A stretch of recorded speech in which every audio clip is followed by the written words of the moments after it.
예수 그리스도 이름으로 하나님 말씀 증거하겠습니다. 마태복음 21장 23절에서 27절까지 말씀을 보겠습니다. 마태복음 21장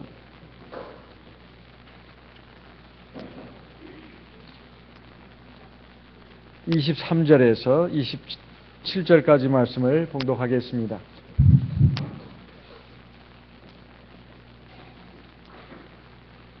마태복음 21장 23절. 예수께서 성전에 들어가 가르치실새 대제사장들과 백성의 장로들이 나와 가로되 네가 무슨 권세로 이런 일을 하느냐? 또 누가 이 권세를 주었느냐?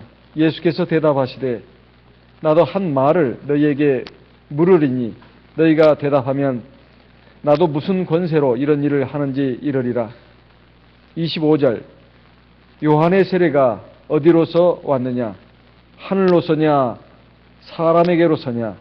저희가 서로 의논하여 가로되 만일 하늘로서라 하면 어찌하여 저를 믿지 아니하였느냐 할 것이요, 만일 사람에게로서라 하면 모든 사람이 요한을 선지자로 여기니 백성이 무섭다 하여. 27절 같이 읽어보겠습니다. 예수께 대답하여 가로되 우리가 알지 못하노라 하니 예수께서 가라사대 나도 무슨 권세로 이런 일을 하는지 너에게 이르지 아니하리라. 예수님의 권위에 대해서 지금 논쟁이 일어나는 장면이 여기에 나와 있습니다. 예수님께서 예루살렘 성에 들어가셨을 때 맨 먼저 하신 일이 바로 성전을 청화하는 일이었다 하는 말씀을 지난 시간에 우리 살펴봤습니다. 그리고 이어서 오늘 나오는 말씀은 성전에 들어가셔서 가르치셨다 이렇게 나와 있습니다. 여기에 대해서 대제사장들, 서기관들, 바리새인들, 장로들, 당시 이스라엘의 최고 종교 지도자들이 이 예수님의 권위에 대해서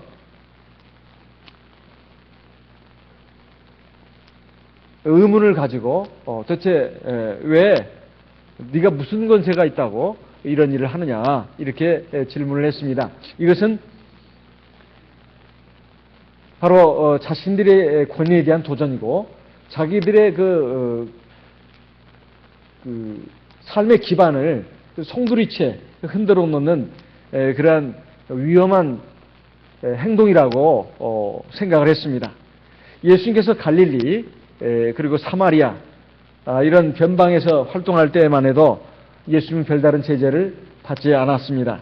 그런데 예수님께서 이스라엘의 정치, 종교 중심지인 예루살렘에 들어오셔가지고 백성들의 환호를 받고 또 자신들의 존립 기반이라고 할 수 있는 성전에 들어와가지고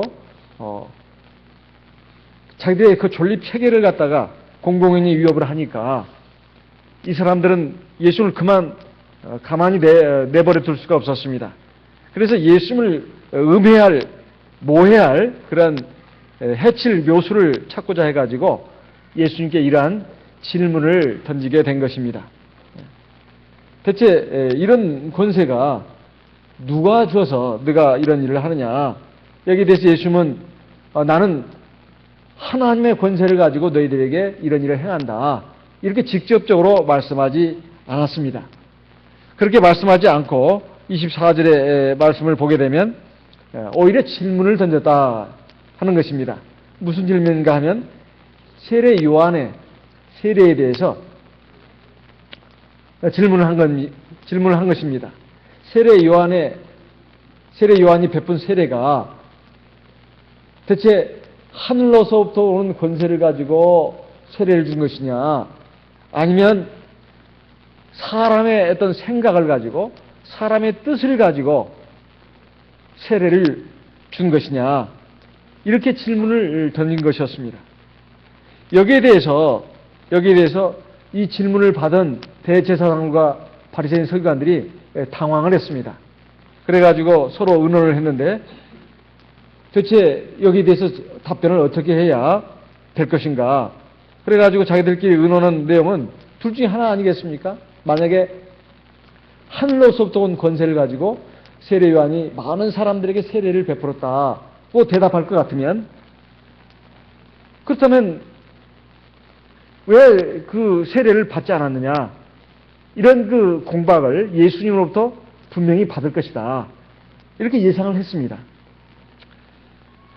그 다음에 두 번째로, 만약에 그것은 하나님으로부터 온 권세를 가지고 세례 요한이 세례를 베푼 것이 아니라 자기 자신의 생각 아니면 어떤 사람의 뜻을 가지고 세례를 베푼 것이다, 이렇게 대답을 하고 보니까 많은 사람들이 요한을 선지자로 알기 때문에 백성이 무섭다 해서, 그러니까 백성을 두려워해 가지고 그런 대답도 할 수가 없었습니다. 그래서 나온 답변이 우리가 알 수가 없다, 우리는 알 수가 없다, 이렇게 말했습니다. 이러한 모습에서 볼 수 있는 것은 당시 종교 지도자들이 하나님에 대한 신앙이 없었다는 것입니다. 하나님에 대한 신앙이 없었다는 거예요. 적어도 그런 일에 대해서 양심을 가지고, 신앙 양심을 가지고, 또는 하나님의 말씀에 비춰봐 가지고 정당하게 판단할 수 있는 그런 판단력이 없었다는 것입니다. 이것은 첫째로 하나님에 대한 신앙이 없었다는 것을 말합니다. 두 번째는 사람을 의식했다는 것입니다. 사람을 의식했다는 거예요. 그러니까 만약에 이게 세례 요한의 세례가 하나님으로부터 온 권위가 아니라 사람의 생각과 뜻에서 나온 세례였다고 말할 경우에 이스라엘의 많은 백성들이 자기들을 가만 놔두지 않을 것 같은 그런 그 두려움에 휩싸여가지고 그런 답변도 못 내는 것을 볼 때 이들은 백성들, 즉 사람들을 두려워하는 그런 사람이었다, 이 말이에요. 결론적으로 말씀드리자면 하나님에 대한 신앙이 없었다는 것입니다. 이것은 사실 굉장히 중요한 문제인데 그런 판단이 없었다는 거예요. 그러니까 그들이 하는 신앙생활이라고 하는 것은 이제 형태만 남은, 형식만 남은 그런 그 형식적인 습관적인 종교생활에 불과했다는 것입니다. 왜 예수님께서 굳이 이 질문을 했을까요? 우리가 오늘 예수님이 당시 종교 지도자로부터 자신의 권위에 대해서 질문을 받았을 때, 공격을 받았을 때 거기에 대해서 솔직 담백하게 나는 하나님의 권세를 가지고 왔다, 이렇게 말하면 될 것을 갖다가 왜 굳이 세례 요한의 세례를 들었냐는 것입니다. 이것은 바로 예수님께서 이 세상에 오신 목적을 사실 드러내고자 하는데 그 뜻이 있는 것입니다. 세례 요한이 어떤 사람입니까? 우리가 잘 아는 바와 같이 주님의 길을 예비하기 위해서 온 사람이었습니다. 주님의 어떤 길이요? 바로 주 예수께서 온 인류의 죄 값을 대신 갚으시고 하나님의 구원을 받을 수 있도록 길을 열어놓기 위해서 오신 그 분입니다. 이 구주 예수님의 길을 예배하기 위해서 왔는데 이 세례 요한이 한 일이 상당히 많습니다. 이스라엘 백성들에게 그들의 죄악을 지적하고 또 하나님께로 돌이키라고, 회개하라고 이 말씀을 불같이 토해냈다, 이 말이에요. 근데 우리가 요한의 그 별명에서 보다시피 세례 요한입니다. 세례 요한. 그러니까 이스라엘 백성들의 죄악을 지적하고 드러내고 그걸 깨닫게 하고 그렇게 해서 회개해서 하나님께로 돌이키도록 하게 했는데, 그저 그냥 하나님께 돌이키게 하는 것이 그 구체적으로 뭘로 나타났냐 이 말이에요. 세례입니다. 그래서 세례 요한이라고 한다 이 말이에요. 그냥 요한이라고 말하지 않고 세례 요한이라고 말한다. 우리가 보통 그 세례 그러면 주 예수님께서 십자가에서 보혈을 흘리시고 그리고 그 보혈의 공로를 의지해서 세례를 받으면 우리의 모든 죄가 사함받고 하나님의 자녀로 거듭나는 예식으로 알고 있습니다. 그런데 세례 요한의 세례가 과연 그런 정도의 효과가 있는 것일까요? 마가복음 1장 4절 5절에 보면 이렇게 말씀하고 있습니다. 마가복음 1장 4절 5절 말씀을 보겠습니다. 마가복음 1장 4절 5절 같이 읽어보겠습니다. 마가복음 1장 4절 5절 같이 읽겠습니다. 마가복음 1장 4절 5절 세례 요한이 이르러 광야에서 죄사함을 받게 하는 회개의 세례를 전파하니 온 유대 지방과 예루살렘 사람이 다 나아가 자기 죄를 자복하고 요단강에서 그에게 세례를 받더라. 특히 4절의 말씀을 보게 되면 죄사함을 받게 하는 회개의 세례 이렇게 나옵니다.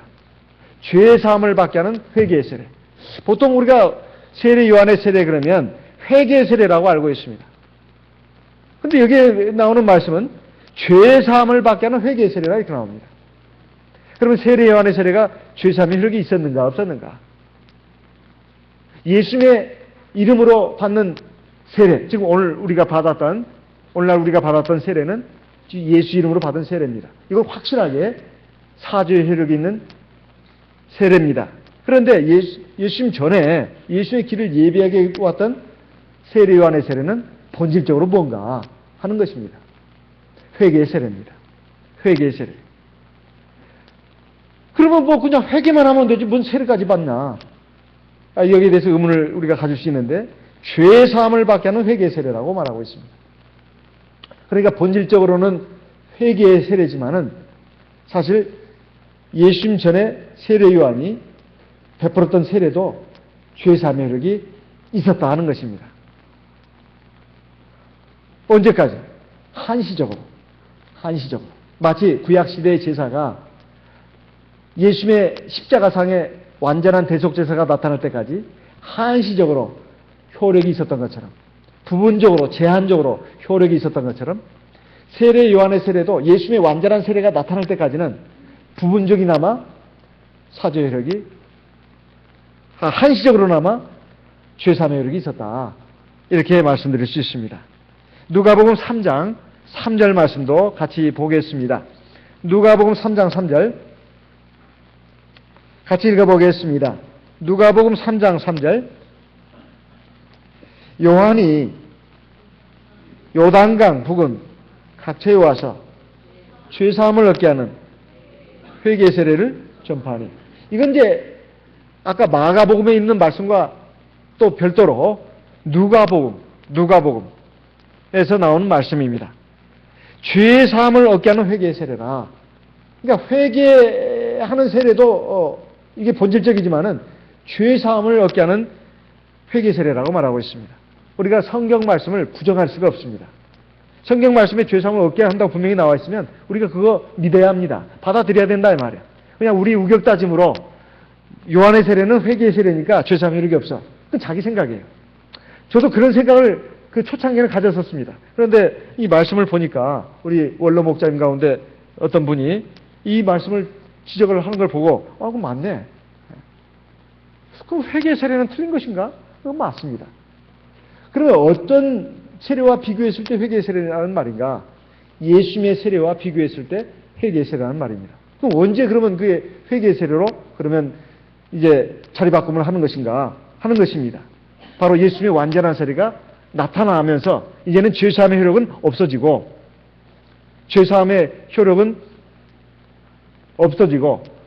단지 회개의 세례로만 이제 자리매김됐다 이 말이에요. 사도행전 13장 24절 말씀을 보겠습니다. 사도행전 13장 24절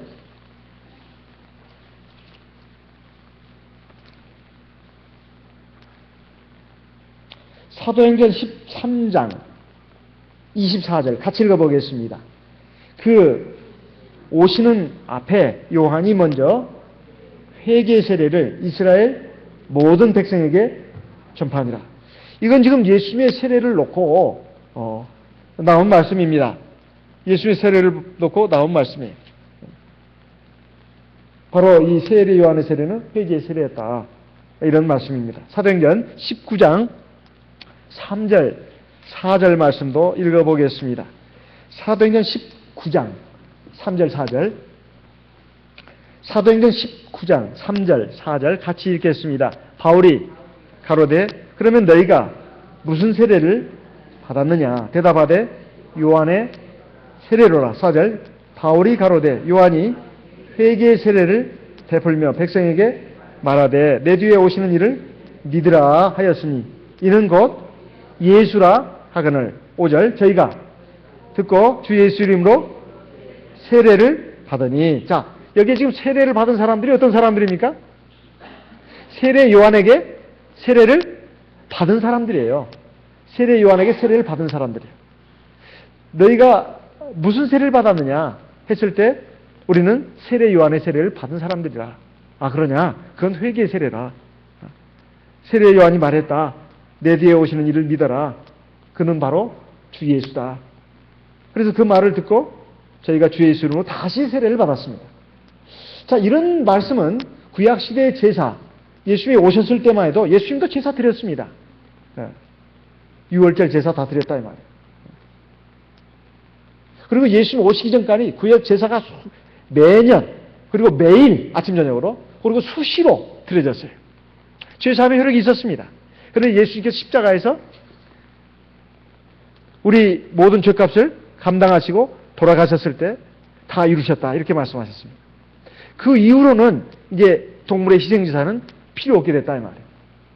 그러나 그때까지는 제사를 드렸어야 했습니다. 하나님 앞에 나가는 데 있어서 죄가 없어야 되고 또 죄의 용서함을 받아야 합니다. 그 방편으로서 하나님께서는 구약에 동물의 희생제사를 만드셨다 이 말이에요.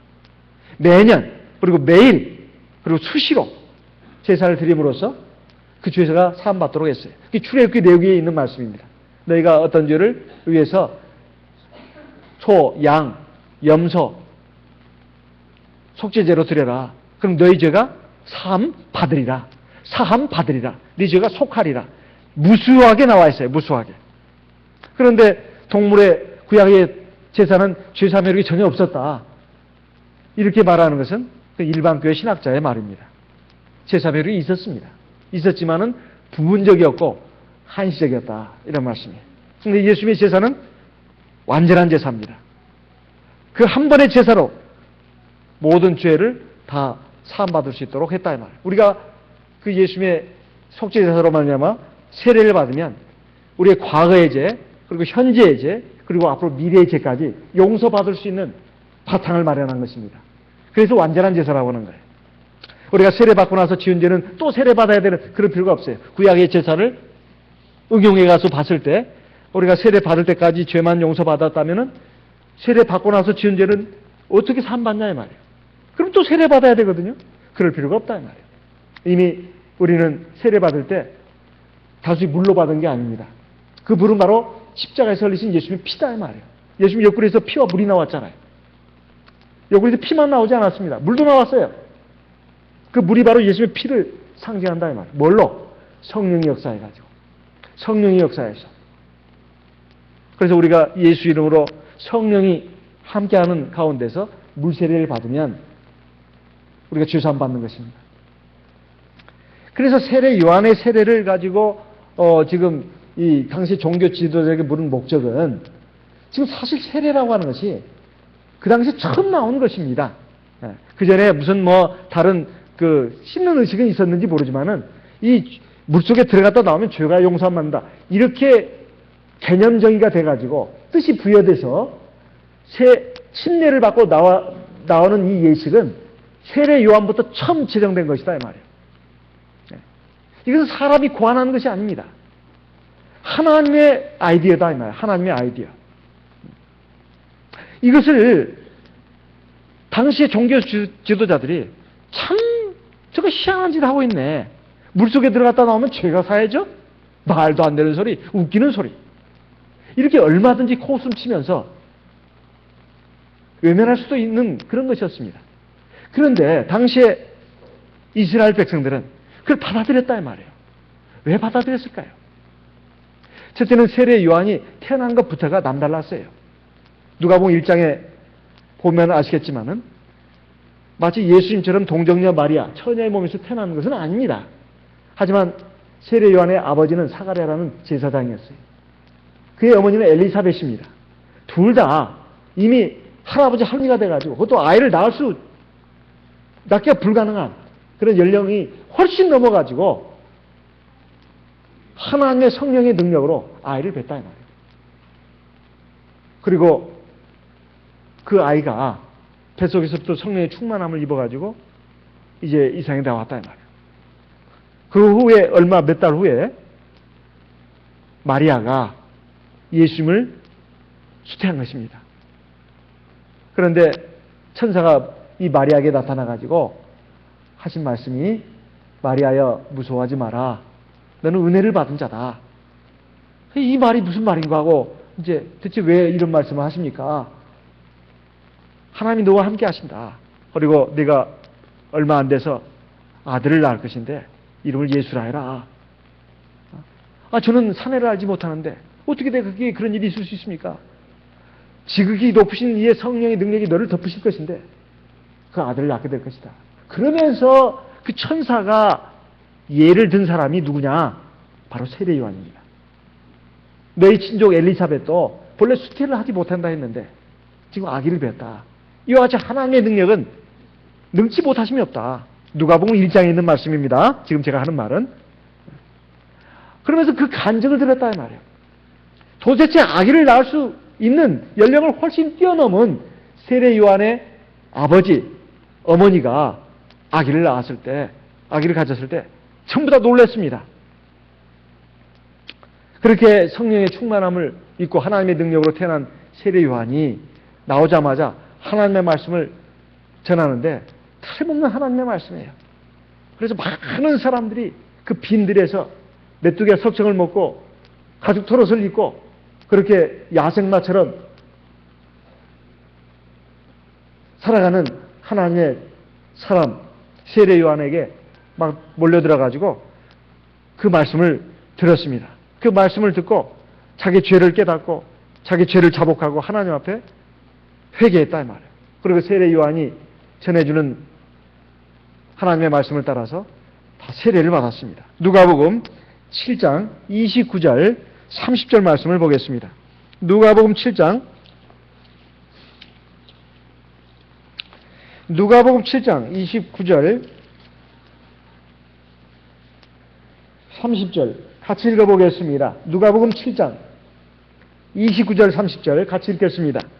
모든 백성과 세리들은 이미 요한의 세례를 받은지라 이 말씀을 듣고 하나님을 의롭다 하되 30절 오직 바리새인과 율법사들은 그 세례를 받지 아니한지라 스스로 하나님의 뜻을 저버리지라. 여기 보면 모든 백성과 세리들이라고 나왔습니다.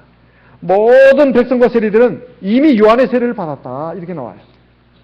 그래서 하나님은 의롭다 이렇게 인정했다 이 말이에요. 그러니까 당시에 종교 지도자라고 일컫는 바리새인 율법사들, 서기관들 그리고 대제사장 장로들은 세례 요한의 세례를 받지 않았습니다. 인정하지 않았다 이 말이에요. 하나님의 역사, 하나님의 말씀, 뜻을 외면했다 이렇게 나옵니다. 당시 자기들이 갖고 있었던 종교적인 권위를 가지고 그리고 자기가 갖고 있는 그 성경 말씀을 가지고 이 하나님의 뜻을 외면한 것입니다. 그런데 하나님의 뜻은 바로 세례 요한을 통해서 나타났고 그리고 하나님의 성령의 능력이 또 함께 했습니다. 이 세례 요한의 이 세례를 가지고 예수님께서 지금 예수님의 권위를 지금 묻는 하나의 방편으로 삼으신 것은 바로 예수님이 바로 우리를 위해서 오신 목적까지 사실은 내포하는 것입니다. 우리가 예수님께 나와서 이렇게 구원받았다고 하는 것은 바로 주께서 십자가에 설리신 보혈의 공로를 의지해서 세례받은 걸 말합니다. 우리가 받은 구원의 그 의미, 가치, 내용을 갖다가 우리가 분명히 알아야 됩니다. 요한복음 20장에 보면 예수님께서 부활하셔가지고 제자들에게 나타나셔서 하신 말씀, 두 번째 나타나서 하신 말씀을 보면 그것이 더 분명합니다. 요한복음 20장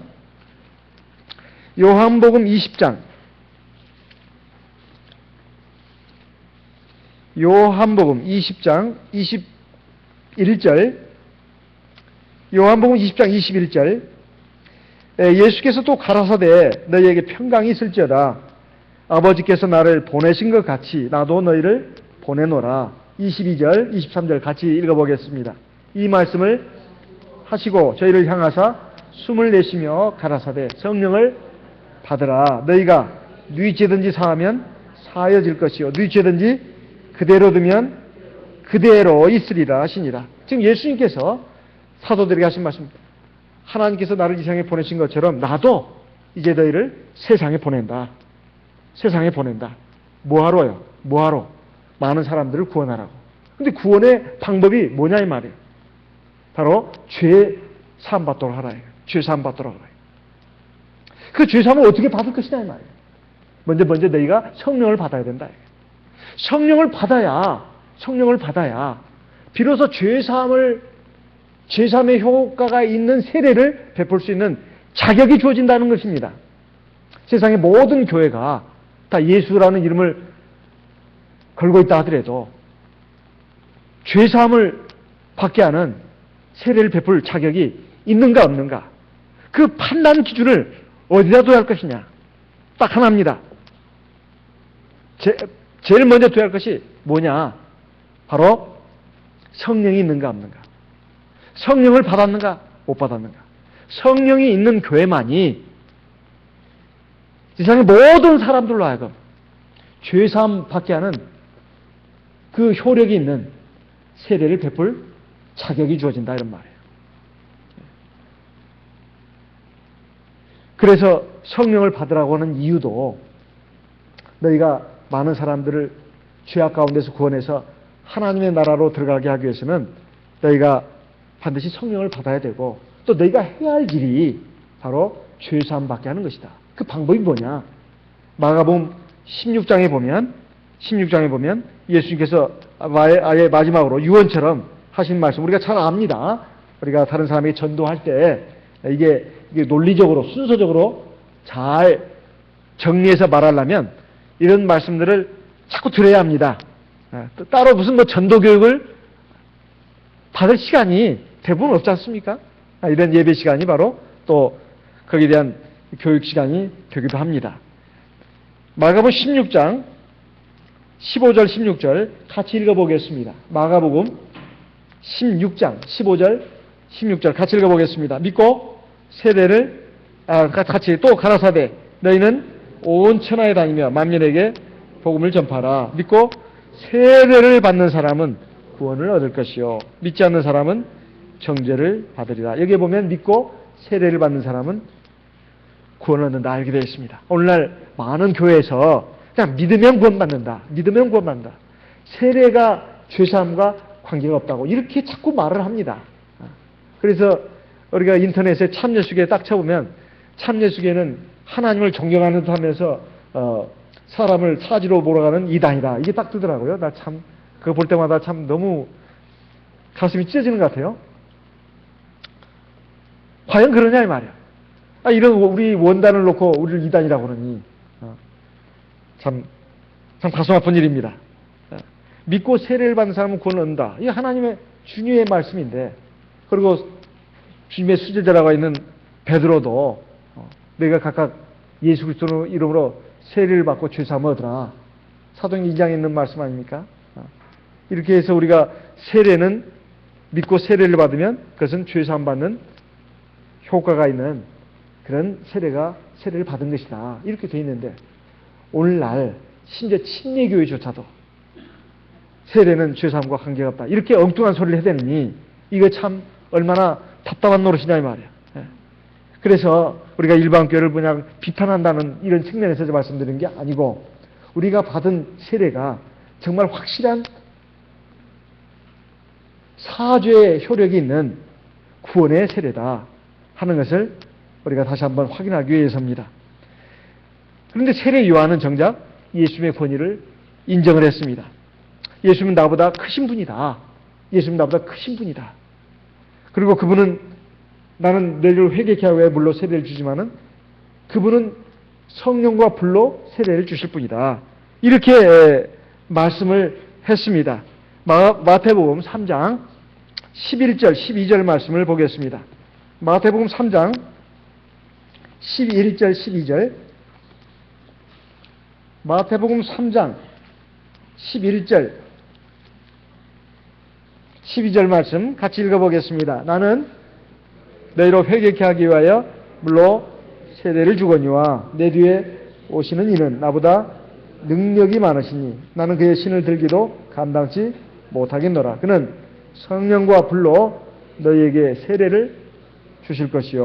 12절 손에 키를 들고 자기의 타작마당을 정하게 하사 알곡은 모아 곳간에 들이고 쭉정이는 꺼지지 않는 불에 태우시리라. 여기에 보면 세 가지 세례가 나옵니다. 첫째, 세례 요한에 의해서 베풀어지는 물세례. 우리가 세례 받을 때 다 사람을 통해서 세례 받지 않습니까? 물세례. 예. 두 번째 세례가 뭡니까? 성령 세례. 성령을 받는 걸 말합니다. 세 번째 세례는 뭐예요? 세 번째 세례는 불세례는 우리가 예수 믿고 세례 받고 성령 받아도 우리 옛사람의 기질, 육체의 정욕 다 갖고 있잖아요. 그죠? 옛사람의 기질, 육체의 정욕 다 갖고 있어요. 우리 안에 더러운 거 그대로 있다 이 말이에요. 네.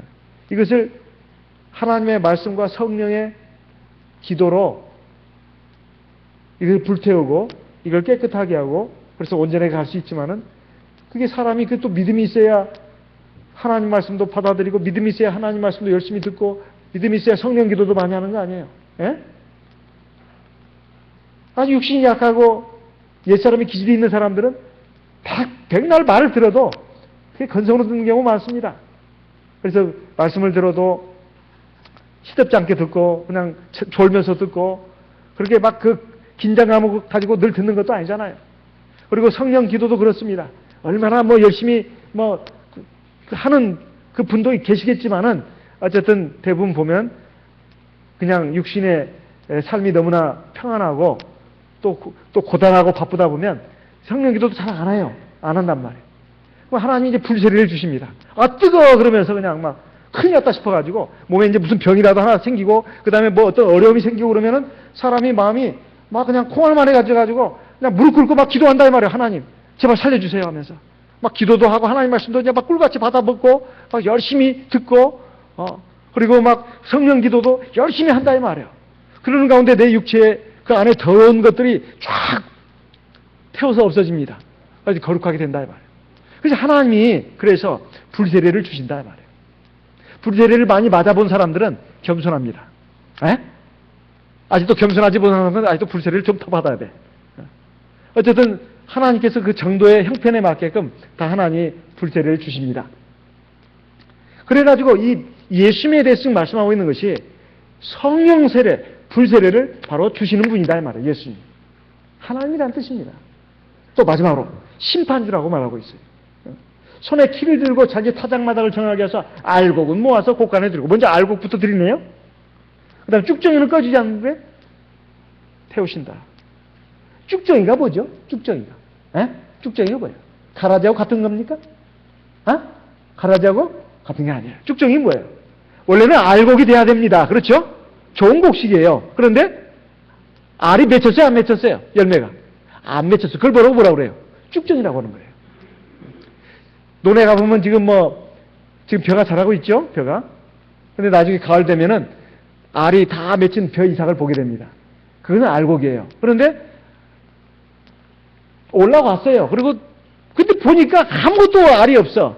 그게 쭉정입니다. 그건 모아서 불에 태운다 이 말이에요. 아무리 예수 믿고 물세례 받고 성령 세례 받고 심지어 불세례까지 받았는데도 알곡이 안 돼 있어. 그럼 어떻게 돼요? 지옥불에 들어가는 거예요. 지옥불에. 나는 예수 믿고 세례 받고 성령 세례 받고 또 불세례까지 받았으니까 당연히 하늘나라 들어간다. 천만의 말씀. 알곡이 안 되면 못 들어간다 이 말이에요.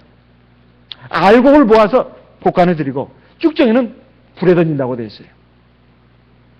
그래서 우리 신앙생활은 하려면 제대로 하자 이 말이에요. 제대로 하자. 예. 아니 이렇게 많이 시간 들여가지고 신앙생활 했어요. 예? 저는 이상의 어떤 친목 생활도 이렇게까지 시간을 많이 쓰는 친목 생활은 없다고 생각합니다. 예.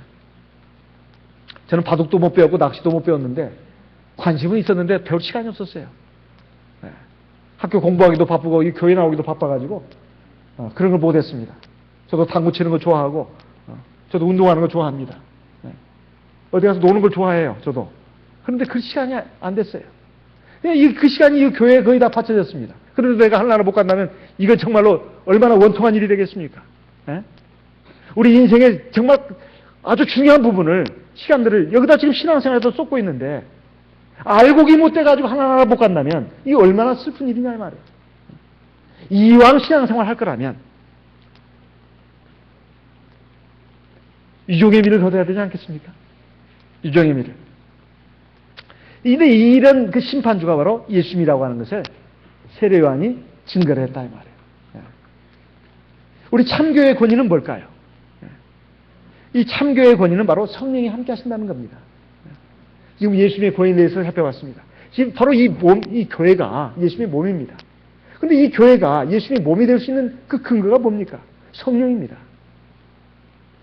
요한복음 아까 20장 읽었습니다만 사도행 1장에 보게 되면 성령이 너에게 임하시면 너희가 권능을 받고 온 땅까지 이르러서 내 증인이 될 것이다. 예수님의 증인이 될 수 있는 자격을 갖추려면 성령을 받아야 된다 말이에요. 성령을 받은 사람들의 모임의 집합체가 이 교회입니다. 이 참예수교회다 이 말이에요. 성령이 함께 하신다 이 말이에요. 두 번째, 진리의 말씀이 있습니다. 에베소 2장 20절 말씀을 보겠습니다. 에베소 2장 20절. 에베소서 2장 20절. 에베소서 2장 20절. 같이 읽어보겠습니다. 에베소서 2장 20절. 너희는 사도들과 선지자들의 터 위에 세우심을 입은 자라. 그리스도 예수께서 친히 모퉁이 돌이 되셨느니라. 우리 이 참예수계는 진리의 말씀, 즉 구약성경, 신약성경 이것을 진리의 말씀으로 잡습니다. 어떤 유명한 신학자들 견해에 가령 예를 들면 칼빈의 무슨 가르침이라든가 성경의 말씀에 맞지도 않는 그런 루터의 가르침이라든가 이것을 우리 신조로 삼지 않습니다.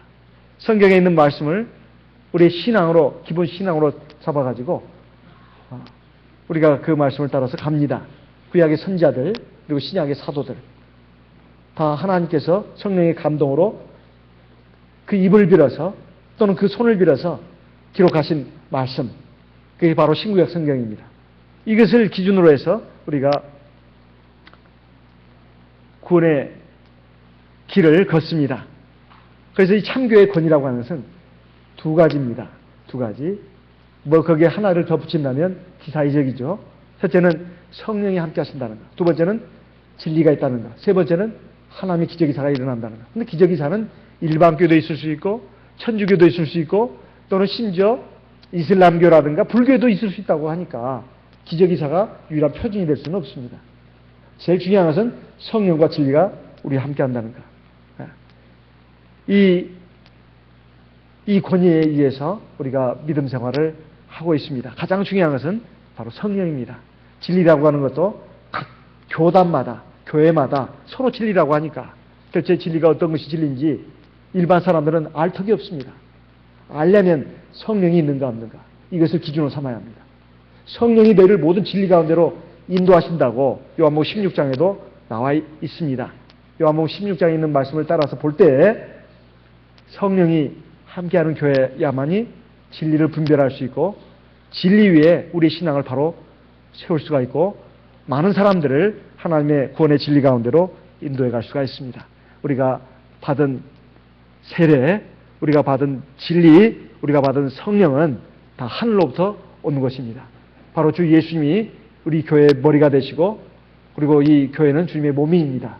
우리는 주님의 몸된 교회에 연결되어 있는 부속되어 있는 지체들입니다. 우리가 받은 하나님의 구원의 은혜를 우리는 깊이 생각해야 되겠습니다. 이걸 절대 가볍게 생각하면 안 되겠습니다. 그리고 아직도 구원받지 못한 세상의 많은 사람들 또 구원받을 수 있도록 우리가 위해서 또 기도해야 되겠습니다. 그러기 전에 먼저 내 신앙을 바로 세우고 또 튼튼하게 성장시켜 나가는데 또 힘을 기울여야 되겠습니다. 이 시간 들으신 말씀을 기억하시고 우리 하나님 앞에 기도하겠습니다. 다 같이 기도하겠습니다.